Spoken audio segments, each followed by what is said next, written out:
G'day, welcome to Markets Down After Work. Today I want to do a video on, a question that was asked a little while ago, and that was, why are precision bullets hollow point bullets, or why are the majority of precision bullets hollow point bullets? And there's a few things that come to that answer, and for those people who aren't aware, yes, a lot of largely in a lead core bullet, so a full metal or a jacketed projectile, the precision ones will be the hollow point boat tail projectile. Not all boat tails, but largely hollow points in that style of bullet. There are some monolithic bullets that are also precision bullets that will be hollow point, and some that aren't hollow point. But let's get into that question. Now, it doesn't go into the terminal ballistics or what happens in the way of penetration or expansion, all that sort of stuff. That's a different conversation. Although hollow point is very much came from that place, that isn't what this conversation is about, nor about full metal jacket or ball ammo and military and all that side of things. That's another conversation altogether. So we're just talking about the target precision bullet or projectile. What I have in front of us are some rounds with some different bullets in them or projectiles in them, and I'll largely use some images which I'll put on here to go through and help explain this. Okay, so the core of it, I suppose it starts from the beginning of the process. Actually isn't at the pointy end, it is at the butt end, at the back of the bullet, at the back of the projectile. Well, it was found a long time ago that being flat and very consistent, very smooth on the back of the projectile is super important for accuracy. The break between the bullet leaving the barrel and that little momentary as it releases and the gas comes out, unless it's not dead even, then it can push the bullet off in weird directions. With a dead square base to a bullet, so a dead flat square base to a bullet, that is less of a problem. The more of a boat tail, the more of a gradual release, as you can imagine, that as that bullet exits the barrel. If it's a square base, it instantly just pops free. If it's got a boat tail, so it's got a bit of tapering, then the muzzle has even more control. The crown has even more control and can cause inconsistency.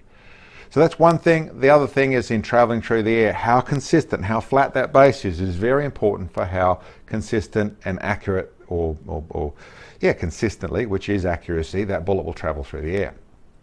Now, to do that, in a ball ammo, in the way of a full metal jacket, more military based, but in that what you would think, you just make the projectile all covered with metal, so there's no hole in it and it is all covered, then that would be fine. But in actual fact, what happens when you build that sort of round, you've got a jacketed round is built with a flat disc of copper that is then extruded into a shape. It's got lead forced inside it, and then that's forced into where it's actually just a sheath that's covering it.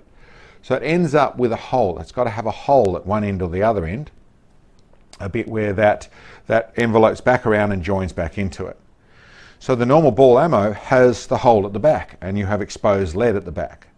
And that means that exposed lead between the jacket and the lead there is less consistent at the back there than if you do it as a hollow point is designed, where it's made the other way around. The bottom, the flat plate is squished down, and that is the bottom of the bullet, is the back of the bullet. Yes, and that means that is then flattened out in whatever shape, whether that's a square base, like some target projectiles, or it's a boat tail, like target and ELD and long range projectiles, but more of the long range precision projectiles to give you a better ballistic coefficient, then that flat base, which is very consistent, very flat, very wherever it is smooth, all those bits and pieces made out of and just covered with the copper, is because unlike a full metal jacket, or ball ammo, which is made where the bullet is pushed up inside, the lead is pushed up inside here, it's all smooth over the top. The other one is made the other way around, because the bottom of that bullet is very, very important for accuracy. So that's the first bit, which is less than obvious, but that's the first bit.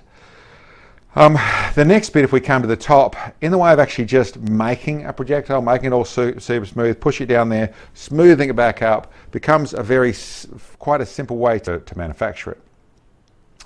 But that's just manufacturing. There's all sorts of ways to get around that problem. What it actually ends up with, and this is more the bit that talks about, well, why in a hollow point bullet where you're making it that way, in a jacketed bullet that makes sense, but why do it if you're going with monolithic and you can machine it? Well, this is where it gets a little more about physics. And that is, when you draw that bullet up, then you can end up with, as you'll see if you look close with good eyes or with glasses or with magnifying glass, you'll start to see right on the tip there, the hollow point looks pretty crude. There's little jagged edges and little bits and pieces.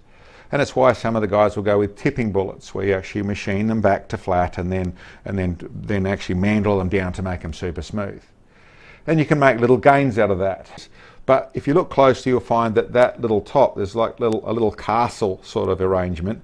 It's not that pretty if you look closely at the hollow point on a target bullet, on a hollow point bullet. The thing is, a bullet is spinning extremely quickly.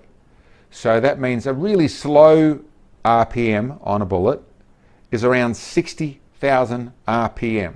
So 1,000 revolutions per second. Very, very quickly. That's a slow bullet.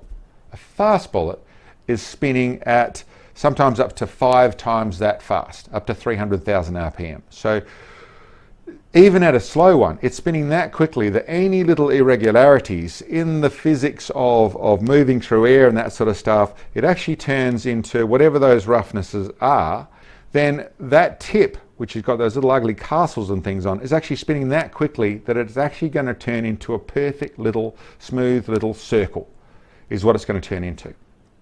And that in itself, because this perfect smooth little circle, can actually be more accurate than trying to make your own point, because your own point relies on exactly where the bullet is traveling to where it can actually be a little point that's moving around making this little circle, rather than a little circle that's making this little circle. And that's the end of the day, well, the bit that goes beyond this point, which is to make sense of that little confusion of circle versus circle, is that when that mouth, which is spinning around flat out, that little castle is spinning around to a smooth circle and going forward, what it actually does is capture a bubble of air. So in there's a bubble of air, a bubble of high pressure air, because this is forcing forward, and that bit is capturing this little bit of air. So there's a little bubble of air. And then this works a little bit like how we build engines in the way of cross-hatching and roughness to surfaces and things like that with on metal capturing oil. The way that works is that oil gets into the porosity, into the roughness, into the cross-hatching, whatever it is, the oil gets in there, into those grooves. And then what actually happens is, rather than metal rubbing against metal or metal just rubbing against oil, it's actually oil rubbing against oil. And that's why I'm using that analogy to go with this air bubble, is as it forces through the air, you get air rubbing against air. You get this little trap bubble that's rubbing against the other air. The little trap bubble is a perfect little smoothed out shape because it's air that's trapped. It's actually in there, so it's actually trapped. So it is a very smooth and consistent shape by itself. So that then creates a very smooth way and a very consistent way and a very accurate way to get that bullet down range. Is it quite as efficient? And the smaller the less of that bubble, and the smaller it is, the higher the ballistic coefficient is. But equally, the less and the smaller of that, the more it moves into where that same thing creates a little bit of stability. That slightly larger me-plat, which is what we're talking about, that the gap across the hollow point, or in a monolithic bullet or in any other bullet where it's just a tip, a flat tip, the size of that, the smaller you get that, the more efficient it travels through the air. But to some degree or another, the smaller you get that, the slightly less consistent you get it. So there's always a trade-off in how small well, if you look at some of the very good small target bullets, some of them can have quite a large hollow point. their ballistic coefficient, or the me-plat, the ballistic coefficient will be a little lower because of that, but they'll tend to get very, very good consistency in the way of their travel. So for a short range bullet, they work really well. They're dealing less with the air because they're traveling very quickly, but they become a very accurate target bullet.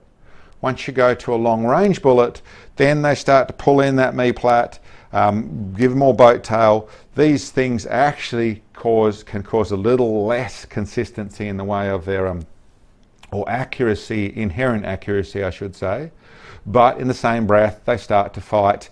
They have a better ballistic coefficient, so they start to fight the conditions better. So anyway, that's a little bit segueing there, but that's the logic that goes with the hollow point bullet, why a target bullet, especially an ELD or especially a good ballistic coefficient target bullet, has a hollow point, and even sometimes in a monolithic.